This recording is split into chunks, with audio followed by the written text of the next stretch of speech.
Good morning, King George County. It is Monday, March 6th, and I'd like to welcome you to this week's edition of Ask the Superintendent. I did get 4 questions this week that I can provide answers for, and we've also got a lot of activities and things going on in the school division this week that I'd certainly like to share with you guys. So first, tonight is our next school board meeting at 6 o'clock. We will be approving the school budget this evening at 6 p.m. at the Rivercombe building if anyone would be interested in attending. And then also Thursday of this week, on that same note, we will be presenting our budget to the Board of Supervisors for their first work session. So anybody that would be interested in attending those, we would certainly greatly appreciate your attendance. Also, we have our first family resource night, which will be Wednesday from 5 to 6 p.m. This is for students that have special needs and parents that have students with special needs. It's at the Smoot Library. And they will have a family resource center, and they'll have some guest speakers, and I think it'll be a good evening for those interested in those services. Also, on Thursday night this week, there will be our STEM night. Our STEM night will begin at 4:30, and during that time, there will be a free meal for dinner, and then if you stick around from 5 to 7, the STEM night has gone on now for, 4 or 5 years, and it's been wonderfully attended, and it's a very good night for all kinds of cool and innovative instructional materials and ideas. So if you can, make it out that evening and check out STEM night, because it's certainly one you and your children would not want to miss. So jumping into the questions this week, question number 1 is, if no snow days are used, which it doesn't look like it will be this year, will school be dismissed sooner than May 25th?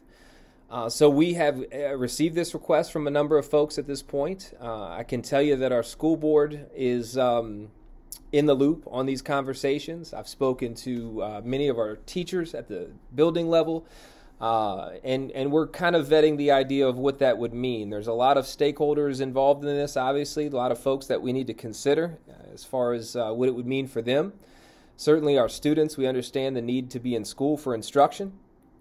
We understand that it's been a long stretch from winter break all the way up until spring break.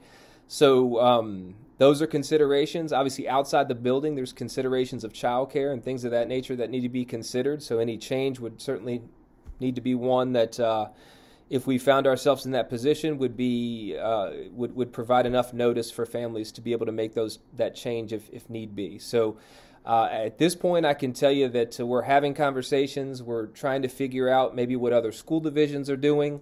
I can tell you from the school divisions surrounding us, right now I believe Charles County has addressed their calendar. Fredericksburg City and Spotsylvania, from what I've been able to tell in a short amount of time, adjusted their calendar due to the lack of snow days. So certainly a consideration, many things to think about in that question.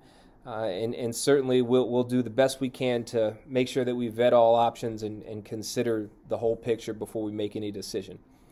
So question number 2, is it possible for our 3rd graders to be included in swimming lessons this year? The 2nd grade is participating in. Every year the 2nd grade participates through the YMCA, and they take swimming lessons. They learn to swim through the school and through the YMCA. So the question is, will third graders be able to do it? Since unfortunately they missed it through COVID.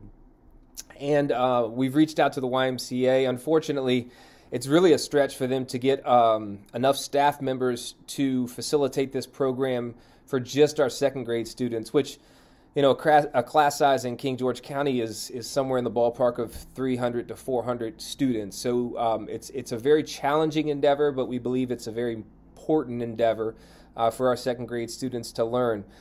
So the short answer is, I don't know that our 3rd grade would be able to be included this year, just because of the resources that the YMCA has to employ for this program. So we'll continue to look for some options, but right now it's a difficult challenge for the YMCA to include an additional 300 or 400 students in that process for them.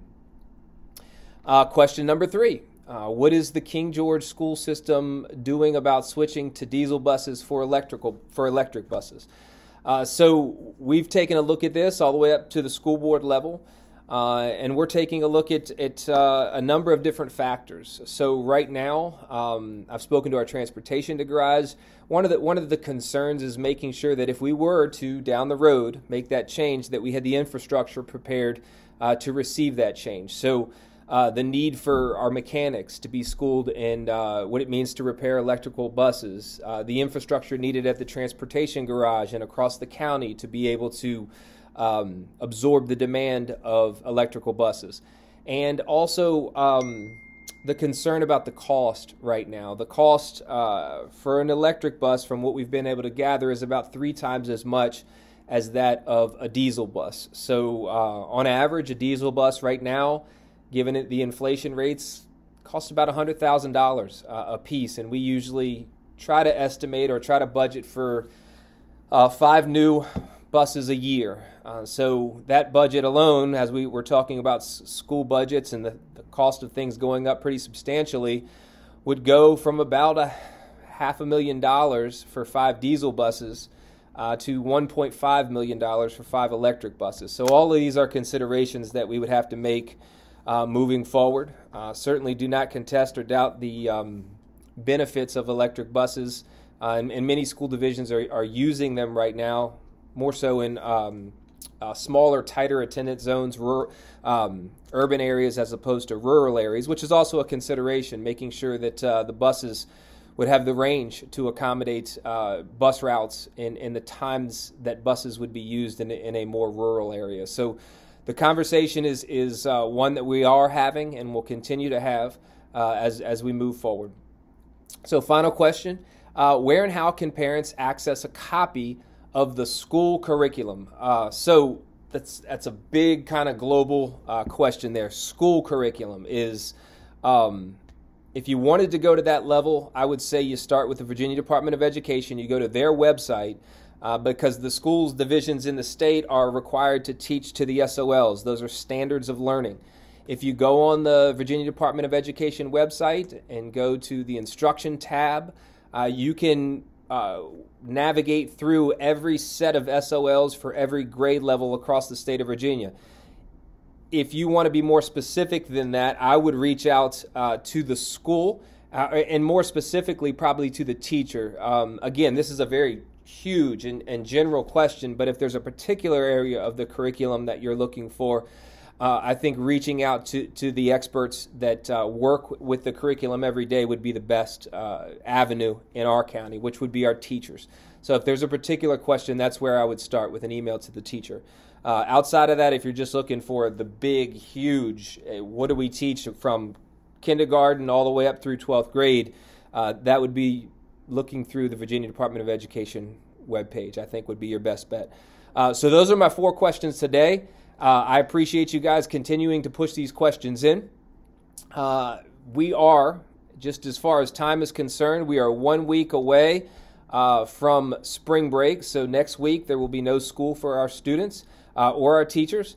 And then we have 1 week of instruction after spring break before report cards go home. So I'm always reminding folks that it's a very important instructional time to make sure we're staying on top of our grades and our assignments, because we do in essence have 2 weeks of instruction left before the end of the grading period. After that, we're rolling into our 4th 9 weeks, and we're on the home stretch of the school year. So thank you guys for doing such an amazing job and making our school year a very successful one. We'll certainly hope and pray that it'll continue in that direction for the remaining 11 weeks of school. So if you have any additional questions, please don't hesitate to reach out to the King George County Schools webpage, navigate to Superintendent, and then under the Superintendent tab, there'll be Ask the Superintendent link, and that's where you can ask your questions. Thank you guys so much. I appreciate your time, and have a wonderful day.